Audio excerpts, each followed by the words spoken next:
Good evening and welcome to Zion's Banner. I'm hoping that everything comes on correctly and trusting that everything will this evening. So if you're out there, you can begin to let me know. And we'll pick up with Matthew tonight. It's been a long, crazy day. And so it would really be great if the high speed was not crazy also. But I can't guarantee anything, because it seems like the minute we try to do this, something interferes. So let's pray for a green set of bars at the end of OBS. Pray real hard, and then we will have an excellent show because we will have no difficulties at all. In the meantime, I'm going to start going to the split screen, and we're going to do what we can do here. So, all right. In order to avoid any confusion, let me make sure that I am at the beginning of this. There we go. And we're going to be looking at the parable of the landowner and the servants. And we're going to be asking the question, and this is a question that's going to come up.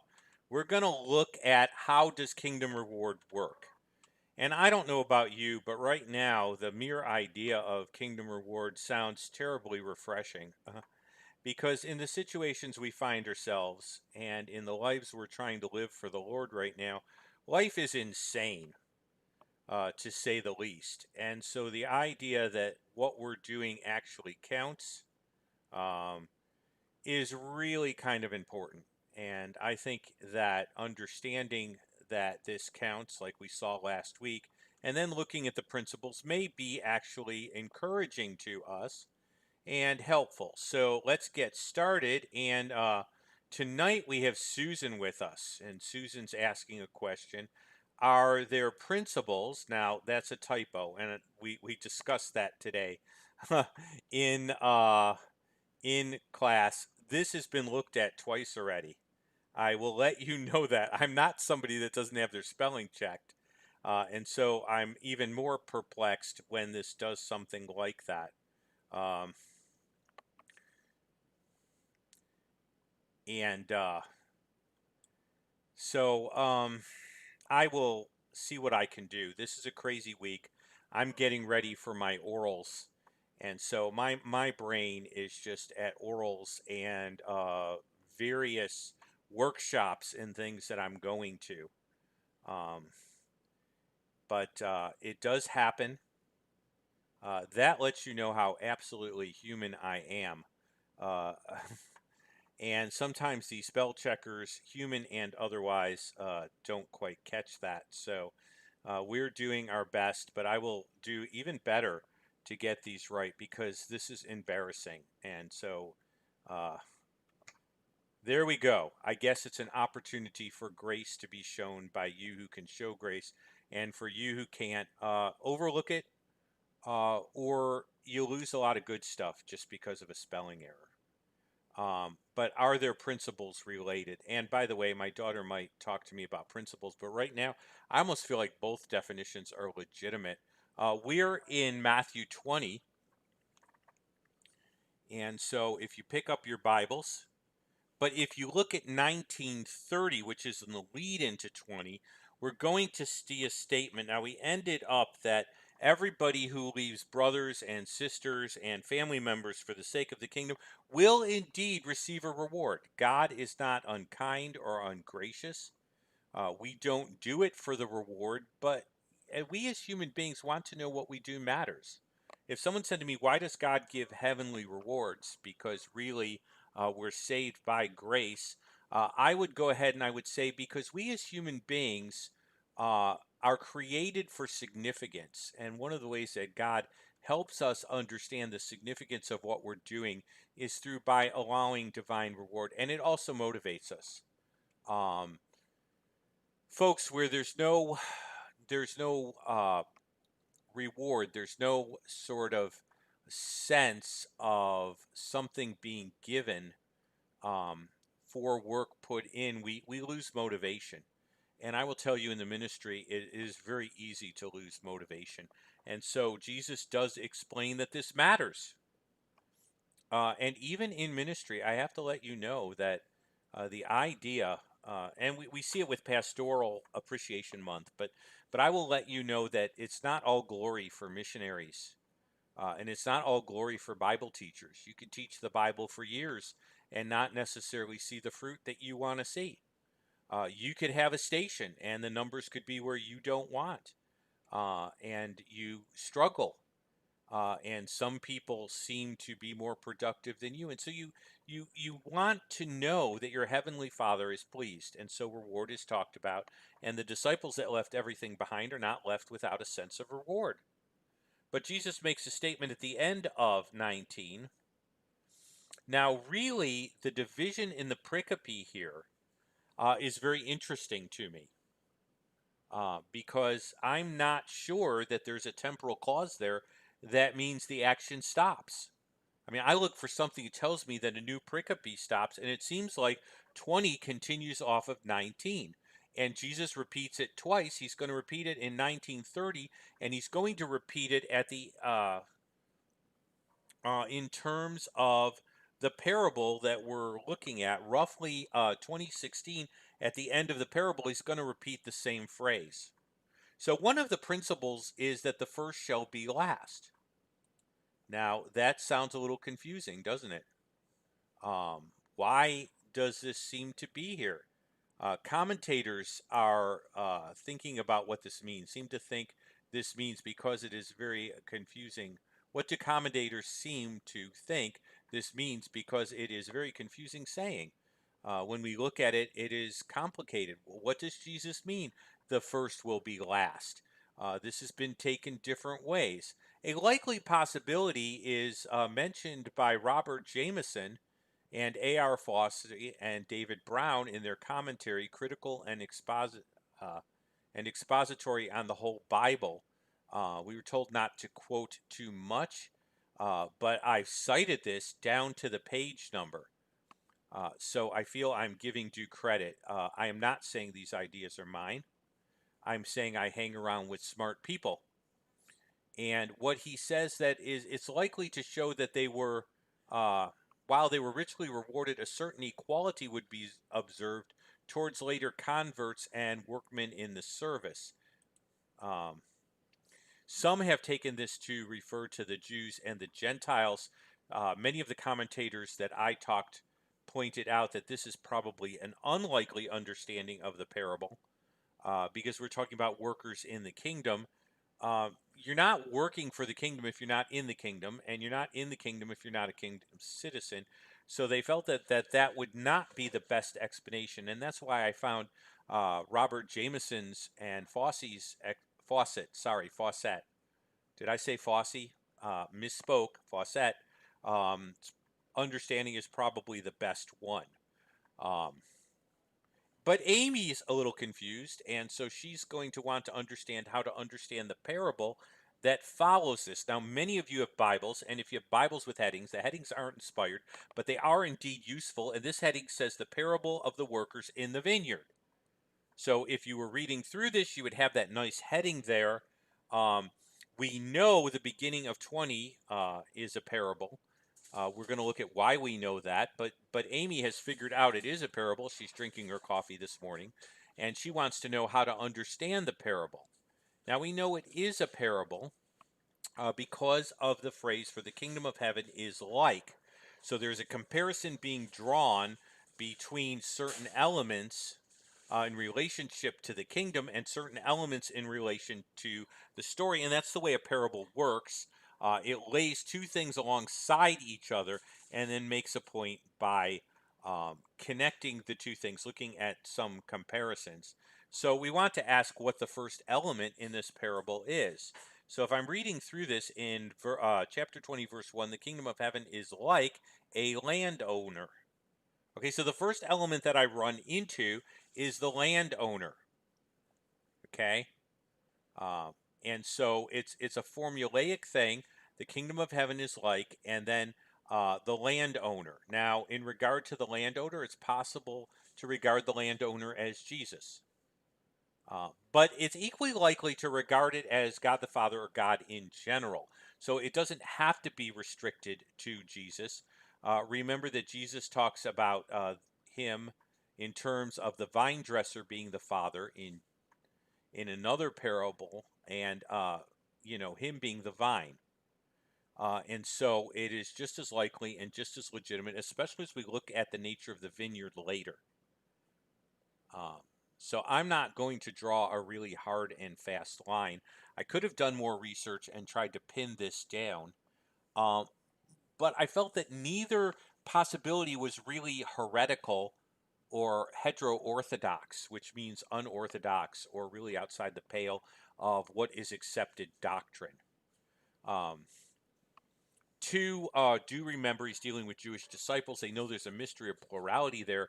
They kind of understand or can sort of process Messiah being deity, but their clear understanding of the distinctions within the triunity is a little bit more limited. The New Testament continues to give us some information, and so the disciples get revelation from God too. Now, I'm not saying that they didn't have a foundation to lay the revelation on. What I'm saying is the understanding became a little clearer as time goes on. And so I don't think there's a real problem with both possibilities. Okay, now there's a second element to the parable as we look at it. Landowner went out early in the morning to hire laborers for his vineyard. So the purpose of the landowner, of course, is to get people to work the vineyard because you want to go ahead and have a harvest.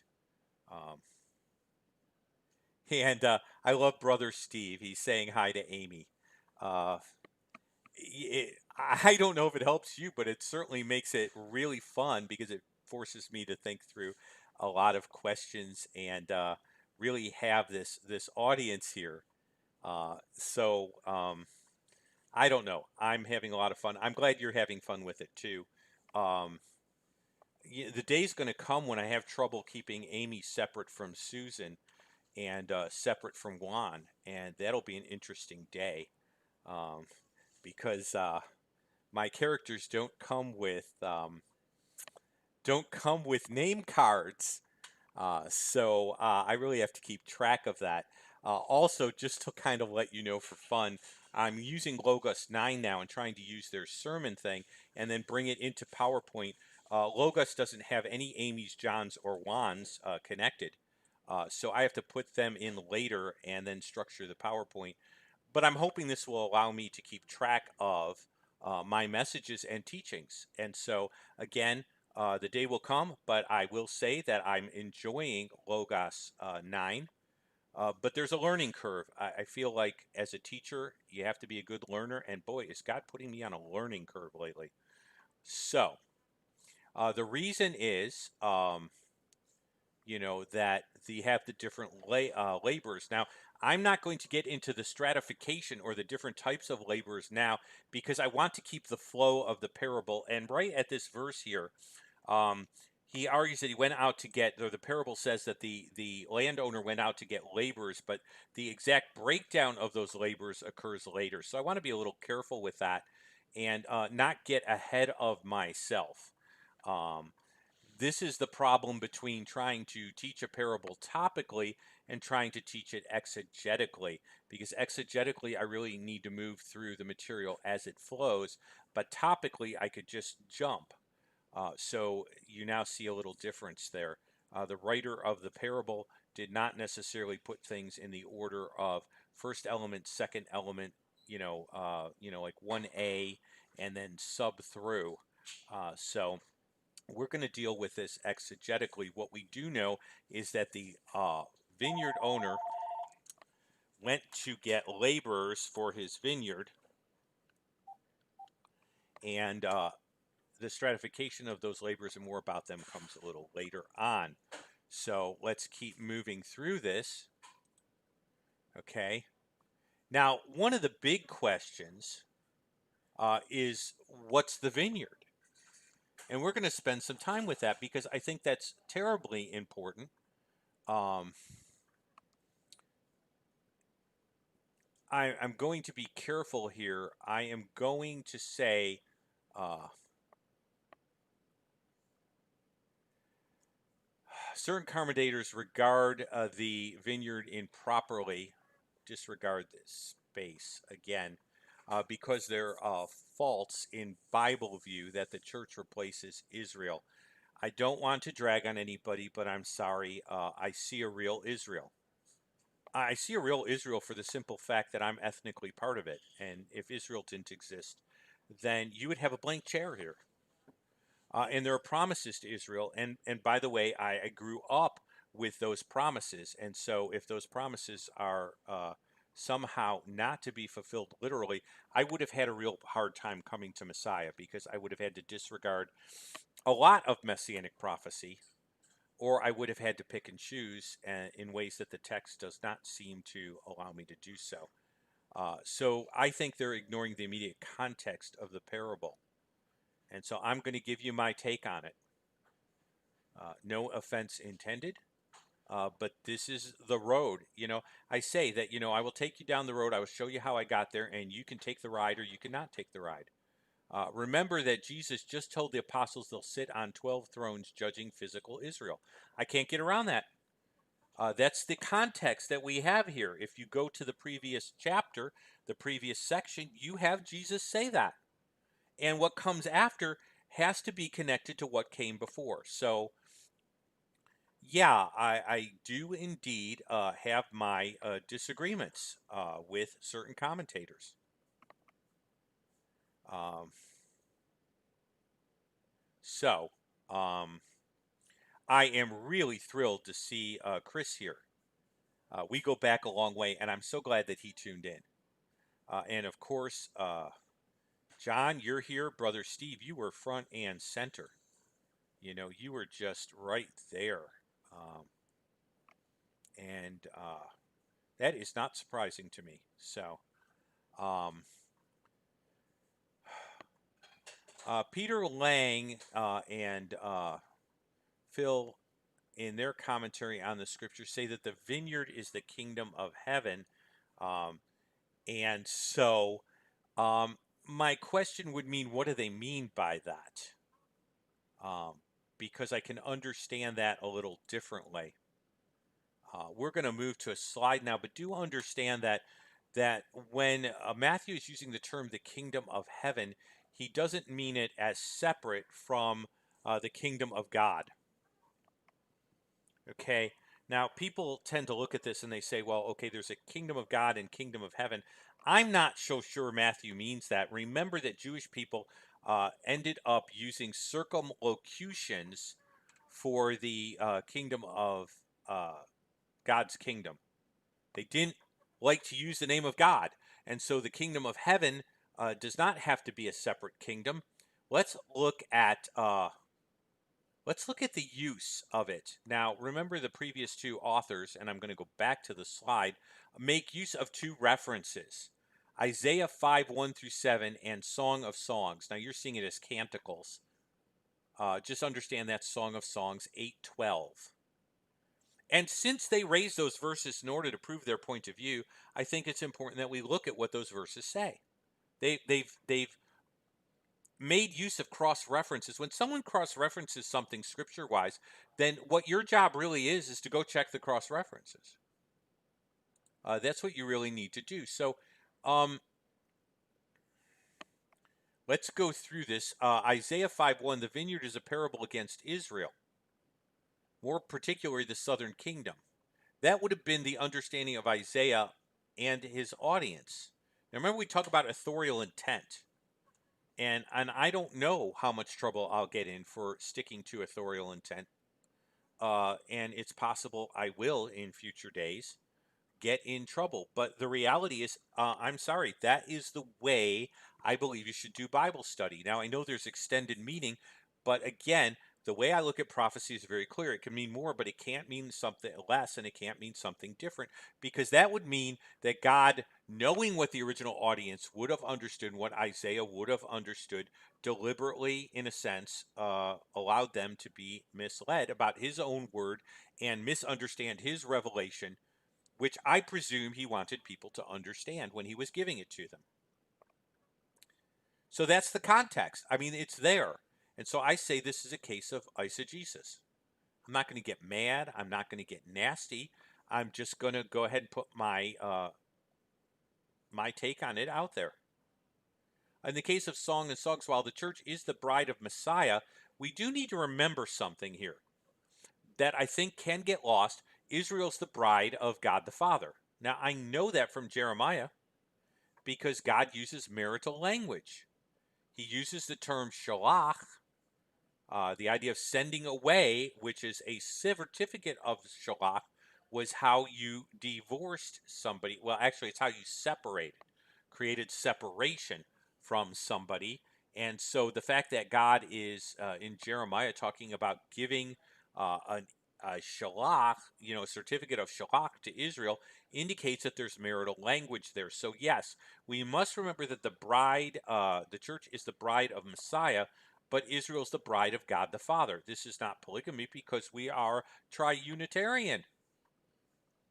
So we believe in multiple persons. The way I heard J.P. Moreland is we believe in separate loci of consciousness within the Godhead, or consciousnesses, if you can say that. So I consider this to be improper to read the New Testament understanding of the church back into Song of Songs. I do not believe that the church, as in the New Testament universal church, was in existence because Jesus is very clear in Matthew that he will build his church, and that's future tense in the Greek. And I think Jesus, as God incarnate, and also just as Jesus would have had enough understanding, or certainly Matthew when he was transcribing it, not to use the future tense in the Greek. So there you have it. If you are of a different opinion, chime in. Chime in. You are welcome to chime in. You are welcome to disagree. You are welcome to encourage further dialogue. But that's what it is. Now, all of a sudden, Amy jumps back in the picture because see, she read Matthew and she read the Great Commission, and she's wondering if this produces a problem with the Great Commission because Jesus is going to tell them to go all into all the world, and yet the vineyard seems here to be connected to Israel, and so she's wondering, is there a problem here? Remember that this parable, Amy, it's a really good question. Remember, this parable is given prior to the Great Commission. Now, I know the chapter divisions aren't inspired, but Jesus giving the Great Commission occurs after his death and resurrection. This parable is prior to his passion, which makes me think that really good question. And I don't ignore questions, but sometimes I try to take care of them in the flow. But Chris has asked a really good question. I'm going to take a seconder here. Is there a distinction between the remnant with the certificate of separation? And I think what he's asking is God's separation from Israel during this time period in terms of the covenant being active in all the ways that it could be, deal with the remnant. The remnant is evidence that God will indeed restore Israel in Romans chapter 11. Um, the remnant of Israel now comes back into relationship with God through the shed blood of Jesus Christ, and not on the basis of uh, the previous sort of arrangement. In other words, Sinai was not well kept by Israel. God says he will make a new covenant with the house of Israel and the house of Judah, not like the covenant he made with their fathers when he took them by the hand from the land of Egypt in that day. And so the fact that there'll be a new covenant means that there'll be a reinstatement. The way I look at this from my take is that I am not getting my spiritual blessings through identification with a restored Israel, but through mere union with Christ as part of the universal church. Oops, I just became a little bit of a dispensationalist didn't I? Well, yeah, I sort of did. Um, because I don't necessarily, I I see a lot of overlap. I see the big story, but I see these scenes in the big story. And so a story can have multiple scenes, and so can a play. And so I hope that helped, Chris. Uh, is there a distinction between the remnant and with the certificate? Only in the sense that the remnant is not receiving its blessings through corporate Israel being restored through Messiah at the present time. So there we go. So first of all, this is prior to the Great Commission. So there's no problem with the flow of the text here. The disciples are going to get new information. It also must be remembered that the disciples expected the kingdom to be restored to Israel after Jesus' resurrection. In fact, in the first chapter of Acts, the disciples' first question is after being taught about the kingdom for 40 days, notice what they ask. They ask, now is the time for the kingdom to be restored to Israel. Okay? So I don't think they've got it all down. In fact, in the first couple chapters of Acts, we don't see them reaching out much to the Gentiles. In fact, Paul is the one who is really the pioneer Gentile missionary. We see problems in Acts 15, figuring out the place of the Gentile believers. I don't think they fully understand all of this. I don't think it was offensive to them. I think there was a sense in which Israel was to be a blessing to all the nations, and God was always a missionary God, was always a God on mission. I almost like that. There's a Latin term, missio Dei, the mission of God, and they had a sense of that. But the interworkings of that, I think they don't have a full sense of. And so I don't think this produces a problem for them either for that to be Israel, because I still think they're thinking in terms of a national restoration, that all Israel is going to go ahead and accept Messiah. I think it's going to be just that much more devastating when things happen later on. And Chris jumps in here, faith alone, so the Israelites believe they had to pay the price too. Okay. You can always feel free to clarify a comment. Um, and that's the point. This doesn't produce a problem. Amy's kind of caught on to that now because the disciples still would have thought in terms of Israel. In fact, Romans 11 deals with this whole thing because Gentile believers did not know the relationship between Israel, the kingdom, and God saving the nations. They didn't even get it, and so Paul has to go ahead and clarify it for them. And I don't think Jewish believers got it real perfectly yet either.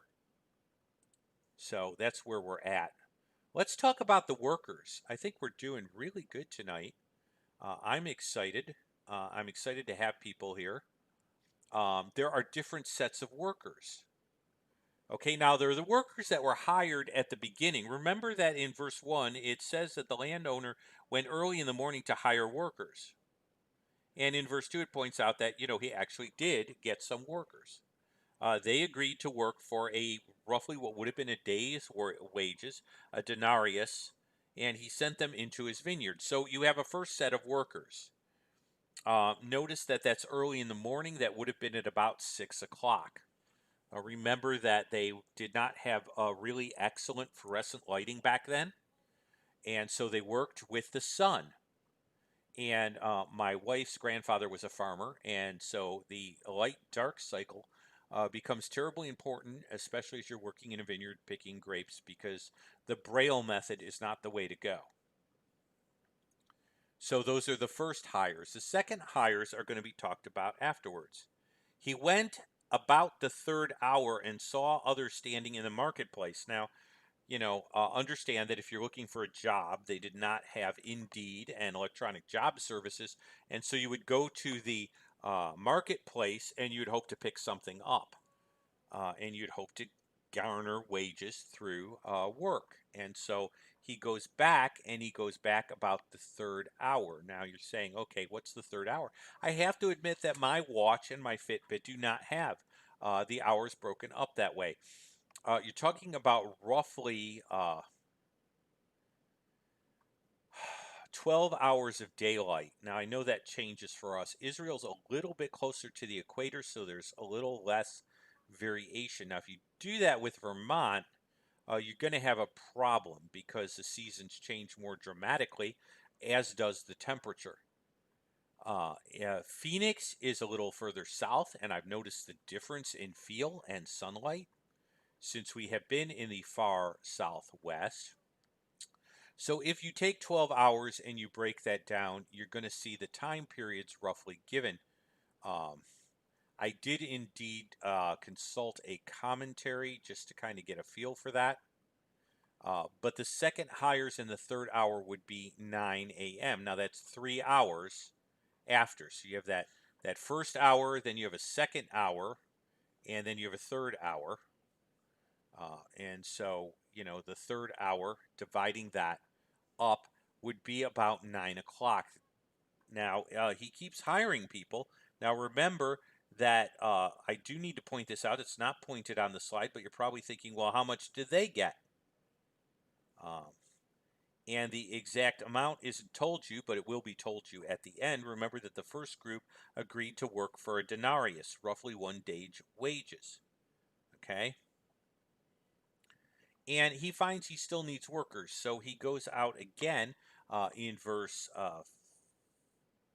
5. He went out about the 6th hour and the 9th hour and did likewise.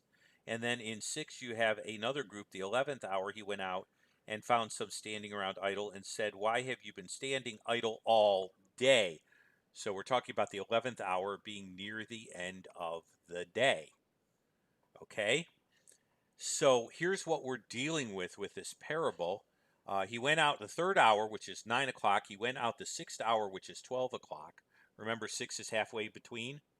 So you're 6 hours into a 12-hour period. Then the 9th hour would be 3 hours later, so that's 3 o'clock. And then the 11th hour is right before the 12th hour. If you have a 12-hour period from 6, you go to 6, which would roughly be sunset. The 11th hour would be 5. Okay, that's where you're at there. So you have different times. Now, different sets of workers are different individuals called into God's work by redemption at different times. Not everyone's the same age when they get saved. Not everyone's in the same place when they get saved. I was saved at around the first year of college, which puts me about 19, but my wife became a believer at roughly age 5. So the workers are individuals called into God's work. How are we called into God's work? I have news for you. If you've been saved, you've been called into God's work in some manner. We're not talking about the full-time, part-time ministry thing. That is something that we do in order to determine supported workers from those who have a vocation and serve the Lord within that vocation, and then sometimes outside of it. That's a little bit of an artificial construct, but it's the way we need to keep track of things, because those who are supported workers do not have an outside source. They're giving their full time and effort to the work of God, relatively speaking. Okay, and so they don't have another source of income, and so there's a whole thing about that. But you have a pastor who spends all of his time doing that, and so that's why that's there. Actually, I'm kind of aware of at least one person that's telling 29. Not that much difference, you know. From the early 20s, that's what we have there. Now, this is all going pretty good, okay?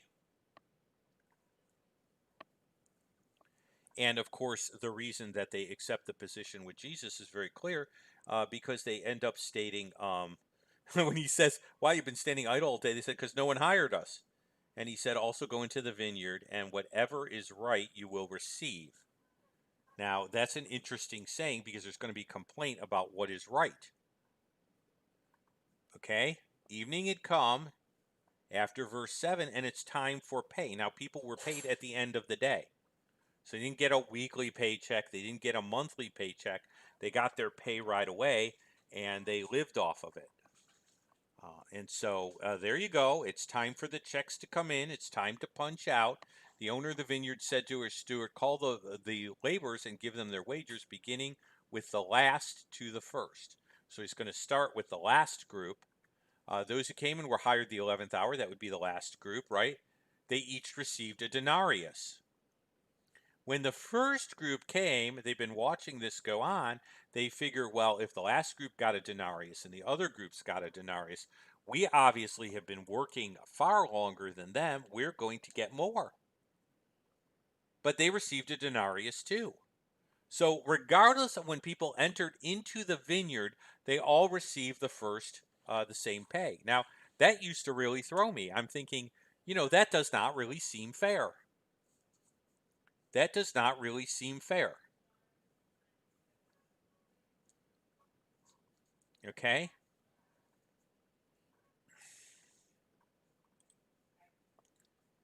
And so when they receive it in 11 and 12, they have a reaction to this. Okay? They complained against the landowner. They're not happy. The last men worked, now look what they say, the last one worked only an hour. Remember, they were hired in the 11th hour. They were hired at 5. They worked at 6 o'clock. You made them equal to us who have borne the burden and heat of the day. Now, again, if we're talking about rough sunset here, 5 o'clock, the sun's fairly low. The temperature begins to cool down. Whereas if you start in the morning here, the day just gets hotter and hotter. And we see this in Phoenix. It would be more pronounced if there wasn't so much concrete around, because concrete holds the heat. But the old timers here, who were here when there was a lot of dirt in Phoenix, hard red dirt and a lot of desert, told me that it used to cool down a lot more in the desert at night. So these guys have been working as the day has been getting hotter from the beginning of the day. They've had a long day. Okay, now the latter guys came and they had an hour day during the cooling part of the day. And so these guys are saying, well, you've made them equal. You've given them the same amount of money. This really kind of torques us and makes us very uncomfortable. And so the reply is, now let's look at this reply because this just did not make a lot of sense to me. I used to go through this and say, my sense of justice is a little put out here. How could you do this? This does not seem to be equitable. Okay. He answered them and said, Friend, I do you no wrong. Did you not agree with me to work for a denarius? Take what is yours and go on your way. I wish to give the last man the same as you. Is it not lawful for me to do what I wish with my own things, or is your eye evil because I am good? So the last will be first, and the first will be last, for many are called and few are chosen. Um, so let's look at this and see what those replies are. Now, first of all, he points out they all agreed to work for a denarius. He isn't violating any sort of agreement. Now, when we look at the story, that's absolutely true. The first guys agreed to work for a denarius. That's what they agreed to. So he is not breaking his word to anybody. But somehow that still doesn't quite sit right with us. If we're kind of equity oriented and very given to think about right and wrong, and my temperament is, yeah, that's true. It still doesn't feel quite right. It sort of feels funny.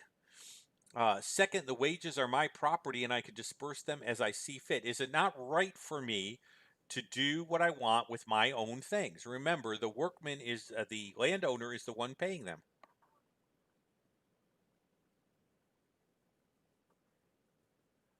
Jack Ray raises an interesting point. Let's keep that there, Jack, because I really like it. I'm going to read that. That's really interesting comment, and it's sort of something that I didn't necessarily think of in and of myself. Um, so, um, but there's an interesting saying here: "Is your eye evil because I am good?" Now, you need to understand what an evil eye is here. We're not talking about eye color. The term evil eye was used in rabbinical literature to indicate someone who was stingy. Are you stingy because I am good, or I am generous, or I am gracious?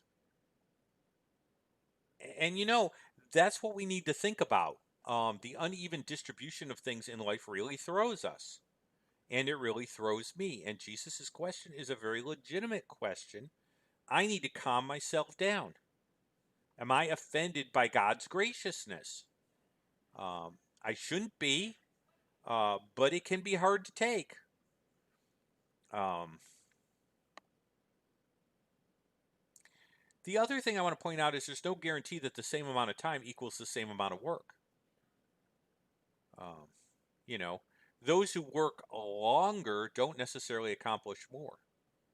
I've had days where I've been working trying to prepare a Bible study, and everything in the universe has interfered with it. And I don't know that I've been more productive than somebody else. Okay. So, um, that's to be kept into account. Um, now, Jack raised the thing that those who were hired early in the morning, they had the assurance that they would have the money at the end of the day, which to buy food and such, less time worrying. That's a very interesting point. Um, I'm not sure whether the vineyard guy allowed them to glean some stuff for lunch. When we read Esther, those who are gleaning the leavings in the field are allowed to eat of the leavings and of the field. And remember, when the disciples pick grain while they're working, Jesus doesn't have a problem with it. So I'm not sure about the food issue, but the assurance of a day's pay, that could really be something. Sitting there all day wondering whether you're going to have any money to be able to grab anything in the evening to eat is an interesting point. And so I want to, hats off to Jack. That was a good point. Um, and I read his comment. I could have jumped to the screen where you could see it, and I might have done that, but I'm giving my high speed the least amount of wiggle that I have to tonight. Okay, this is where I could get in trouble because I'm not supposed to be. I'm supposed to be apolitical. I've heard, and I'm not supposed to be nasty, and I'm not really supposed to have any points of view. Uh, Disclaimer right now: I didn't tell you who to vote for, but I do see an entitlement mentality in our culture. I'm sorry, it just seems to be there. And my grandparents did escape socialism. I got to be honest; they came from Russia. Jesus is very clear that the landowner's wages and property belong to the landowner, not the state. So take that as you will. But the idea that Jesus is a socialist, I don't think is backed up by this parable. In Jesus's mind, equity doesn't consist in everybody getting the same thing, but everybody getting what they're worthy to receive. Wow. I mean, that's a mind blower, right? All right, we need to keep moving through this. But, you know, Amy's saying, well, if you boil all this down, can you like make this real simple for me? Full service to God will be rewarded lavishly. God is gracious, and our reward is by his grace. But it must be remembered that God is generous, and at different levels of reward are not related uh, to the one who enters the kingdom. God is free to disperse his benefits as he so chooses.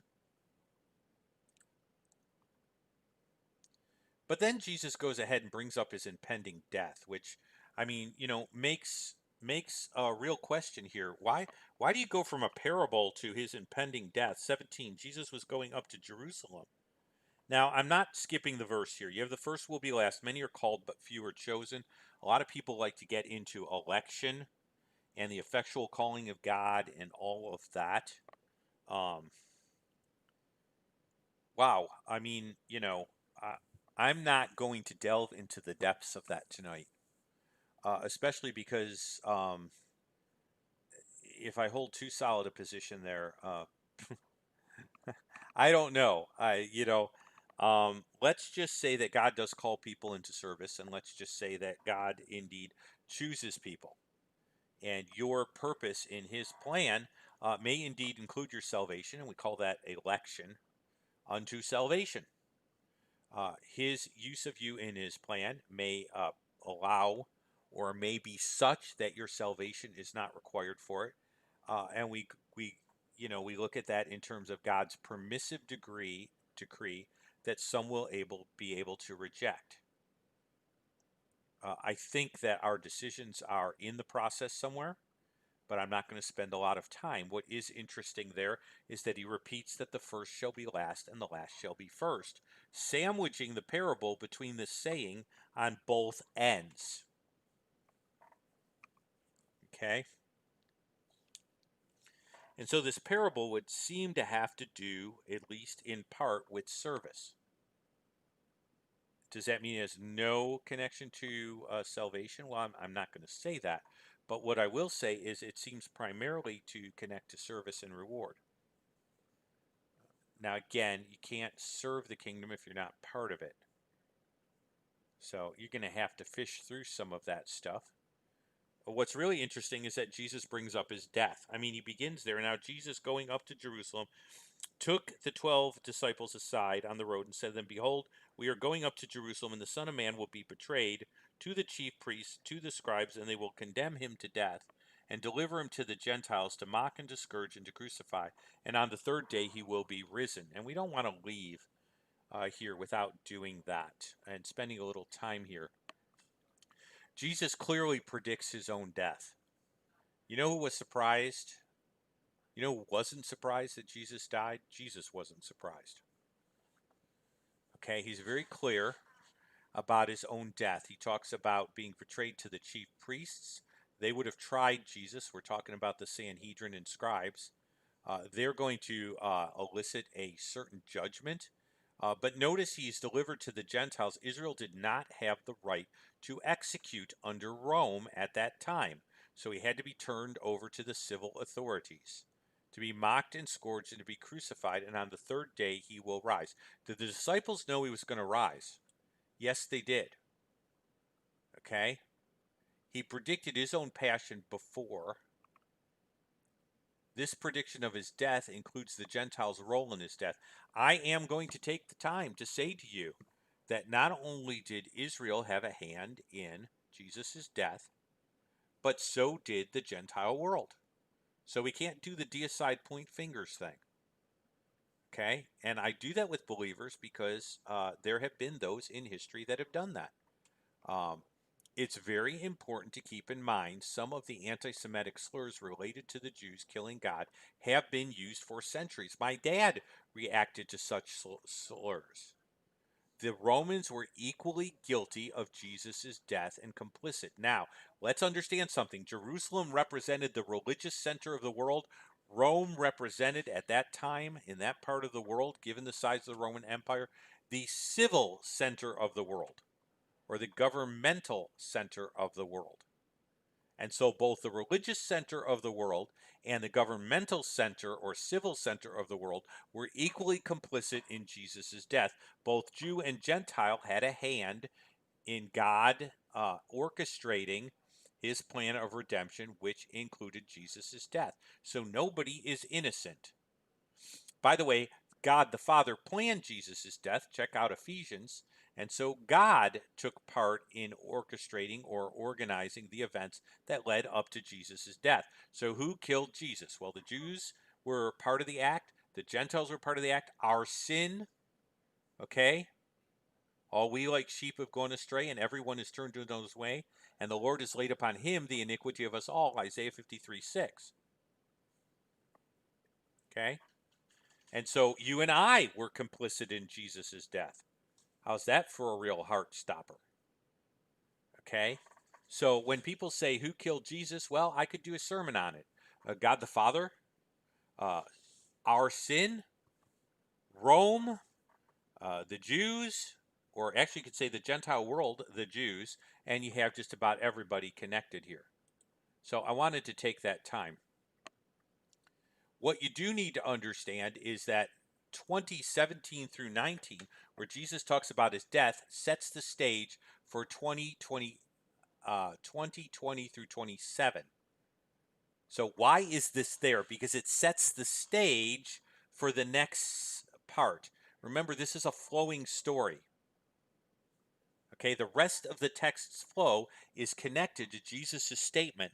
We're not, and so that's why we're there. He also predicted his own resurrection. Now, man, am I politically incorrect or what? Islam presently claims Jesus wasn't crucified. Now, the Quran is a little vague about such things. Uh, it kind of uh, implicitly indicates that Jesus didn't die. I've been to enough debates. There are some statements in the Quran that are clearly taken that Jesus did not die, that another was substituted, but those statements themselves uh, don't necessarily are a little weird. Okay, I mean, one of them says that the Jews thought he had died, was killed. Well, did they think he was killed and he was, or did they think he was killed and he wasn't? And so I've been in enough of these sorts of situations. Um, the point is, Jesus is very clear. He's not confused about whether he's going to rise and whether he's going to be crucified. I mean, he's not sitting there going, "Well, was I or wasn't I?" Okay, um, and so this should be believed.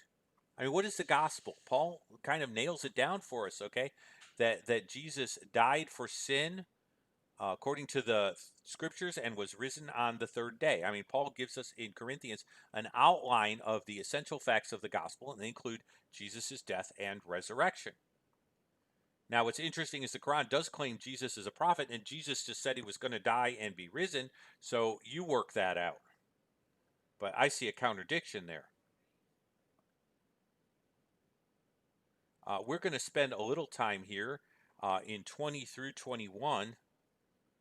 We have a couple minutes here, and there are people hanging in there. I see 4 folks hanging in there.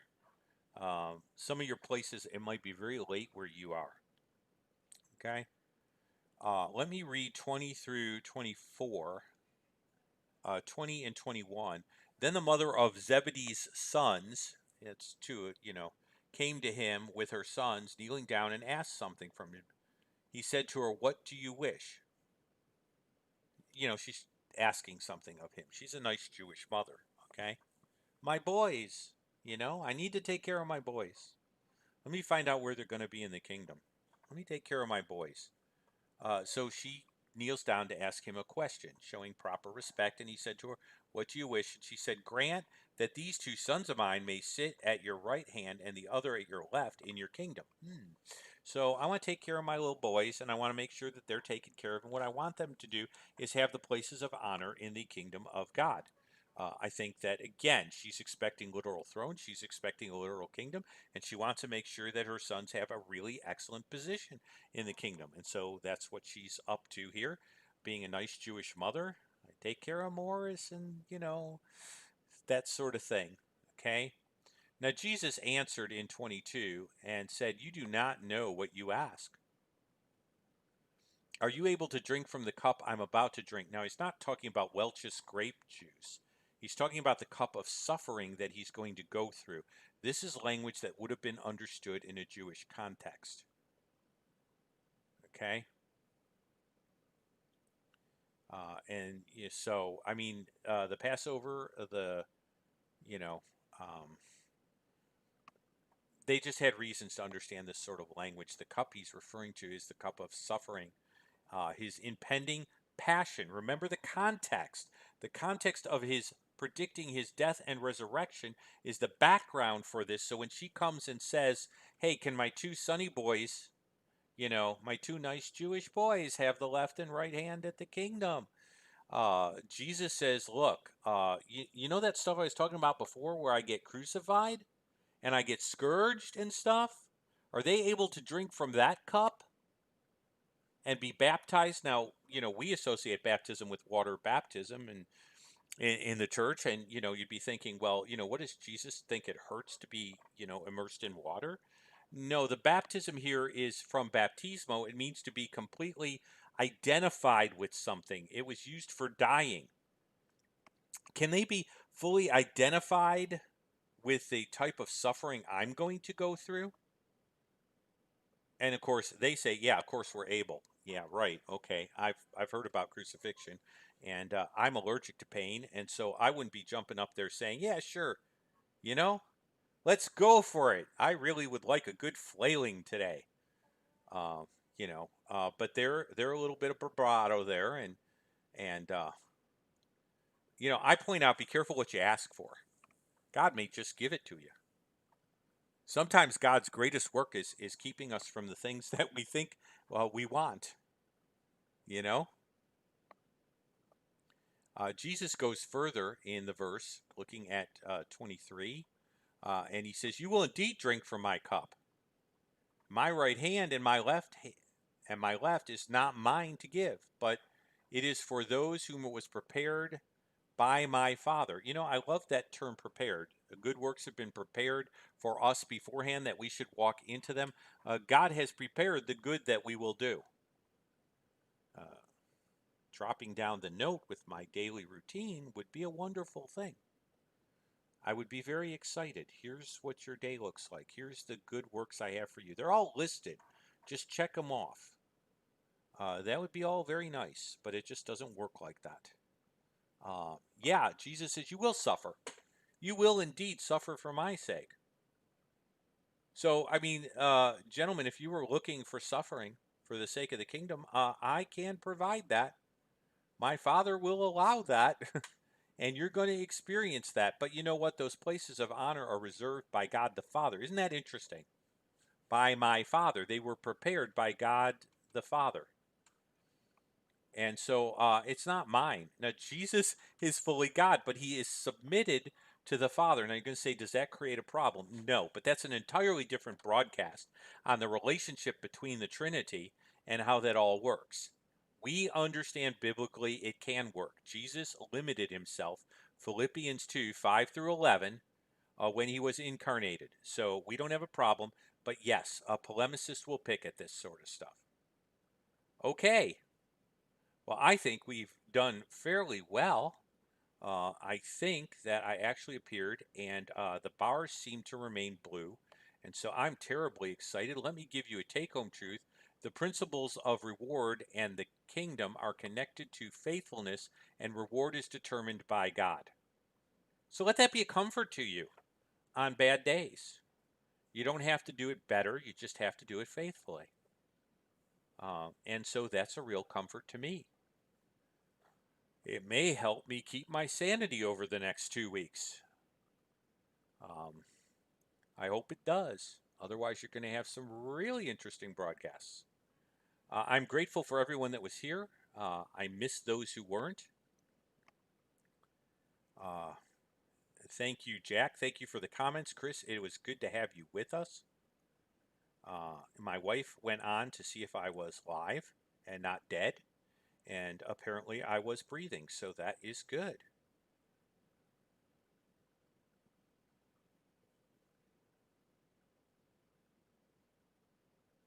And some really good stuff here. I don't see any questions um, that are pending, but there are some new messages here. If there are enough, I will go ahead and try to bring those messages up. Let me see if I can do the restream chat. This is the restream chat. Dun, dun. Let's see what we got. Chat with restream. Yes, I can. I simply need to move my little face. Let's make Jeff smaller and your comments bigger. Yay! That's the way it should be, right? Let's give the prominence where it truly belongs. There we go.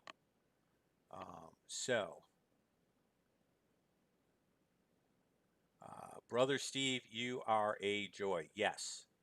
Uh, Someday, maybe I can get some people together for a Bible study, team teach it or something on Isaiah 53. So that is really great. And Jack Ray, you're dead on. Jesus died for all believers. 2929, I think. Okay, yeah, I got that. That's the chat so far. I do thank you for the thank you, Jack. I'm grateful to God for making this broadcast work. I am working on getting YouTube to work, and so I hope to have Phil Fox on soon.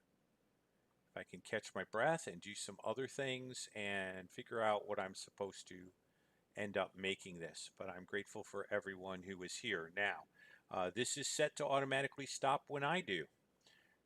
That's really good because you really don't want me to go past when I'm here. That's just really handy to go ahead and do that. So YouTube will cooperate with the live streaming and will shut off. The conversation can continue for about 3 minutes, and then YouTube says enough already. The picture has ended, and so have you. And so I will type a good night to all in just a second or two. And then dinner is waiting for me, and it has been a very long day, so I'm looking forward to stretching out my feet um, and taking a little bit of a break. But it doesn't mean I don't enjoy being with you. It just means that dinner is calling. And since it's past 6 o'clock, I guess it's past the 12th hour of the day, so I can grab dinner. I noticed that I put your comments a little bit here so that if my I use the term Shana put 'em. I actually should learn what the Yiddish for not so pretty face is, so I can say that and you can still see your comments. And Restream is good for one thing: it allows your chat to be up there in a way that's better than YouTube does, among other things. So here we go, and I'm gonna type that good night right now in case my high speed goes kaflunky and really goes nuts.